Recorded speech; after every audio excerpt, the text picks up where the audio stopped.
La palabra de Dios nos dice en Mateo 28, versículo 16 y 17 de la siguiente manera. Pero los 11 discípulos se fueron a Galilea, al monte donde Jesús les había ordenado.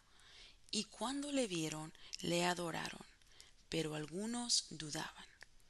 Dios te bendiga, Iglesia de Dios, y a cada uno de los que nos siguen por estos medios. Te saluda Erika Galván de Iglesia Casa de Paz, y estoy aquí para compartirte el maná de hoy bajo el título Le adoraron, pero dudaron. El versículo que acabamos de leer nos habla de la reacción de los discípulos al ver a Jesús resucitado. Pudiéramos pensar que no había lugar para la duda. Era Cristo resucitado enfrente a ellos. Sin embargo, la palabra de Dios nos dice que algunos dudaron. No todos estaban convencidos. Los discípulos habían caminado con Jesús alrededor de 3 años de sus vidas.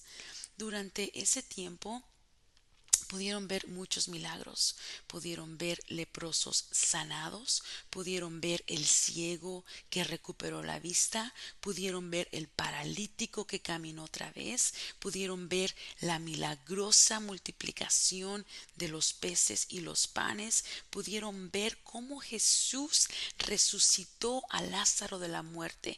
Todo esto eran evidencias del poder de Dios. Cualquiera pensaría que eso era suficiente para que ellos creyeran que Él murió y luego resucitó tal y como se los había dicho. Sin embargo, no fue así.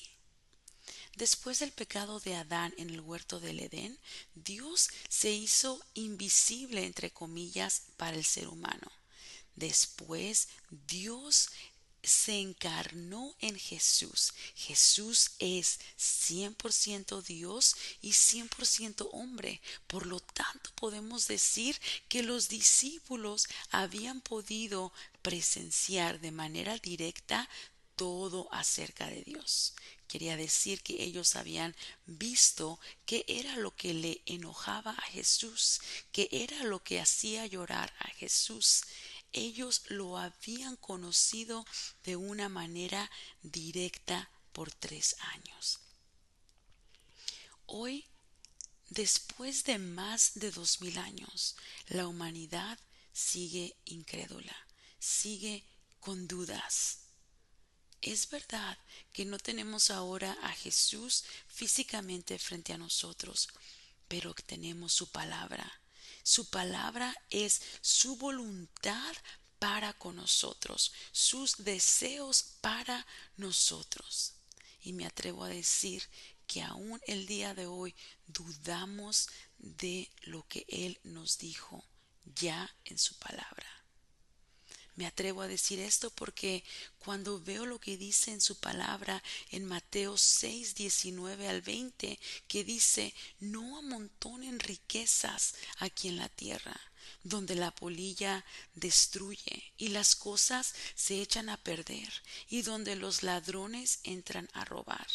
Más bien, amontonen riquezas en el cielo, donde la polilla no destruye, ni las cosas se echan a perder, ni los ladrones entran a robar. Me atrevo a decir que no creemos lo que Jesús nos está diciendo, porque vemos en estos días cómo hay personas que se siguen esforzando por amontonar riquezas aquí en la tierra, cuando la palabra nos dice que todo eso es pasajero y se destruirá. También dice la palabra de Dios en Juan 15:4: permanezcan en mí y yo permaneceré en ustedes. El que permanece en mí, el que no permanece en mí es desechado y se seca, como las ramas que se recogen, se arrojan al fuego y se queman. No queremos ser arrojados al fuego y ser quemados. Pero la palabra dice, la forma de no ser arrojados al fuego es permanecer en su palabra, permanecer en Jesús. Y vemos el día de hoy constantemente que hay personas que no están permaneciendo en el Señor. Están un día y el otro día no están. Por eso me atrevo a decir que aún el día de hoy hay duda, así como en los discípulos. El trabajo de la mente es razonar. Por eso, cuando vemos fuego delante de nosotros, nuestra mente nos dice, no lo toques porque te puedes quemar. Cuando vemos el mar enfrente de nosotros y no sabemos nadar, es nuestra mente que razona y dice, no te puedes meter al agua porque te vas a ahogar. Sin embargo, en la palabra también en Marcos 11:23 nos dice, porque de cierto os digo que cualquiera que dijere a este monte, quítate y échate en el mar, y no dudar en su corazón, sino creyere que será hecho lo que dice, esto será. La palabra clave es no dudar en tu corazón. No dejes que la duda que viene por tu mente llegue a tu corazón. Mira lo que dice otra vez. El que dijere a este monte que se mueva y no dudare en su corazón, esto será hecho. Acuérdate que dice la palabra que con el corazón se cree para justicia, pero con la boca se confiesa para salvación. Cuando la duda quiera pasar de tu mente a tu corazón, recuerda que tú y yo, los creyentes, andamos por fe y no por vista. Y por último, recuerda esto, la fe viene por el oír y el oír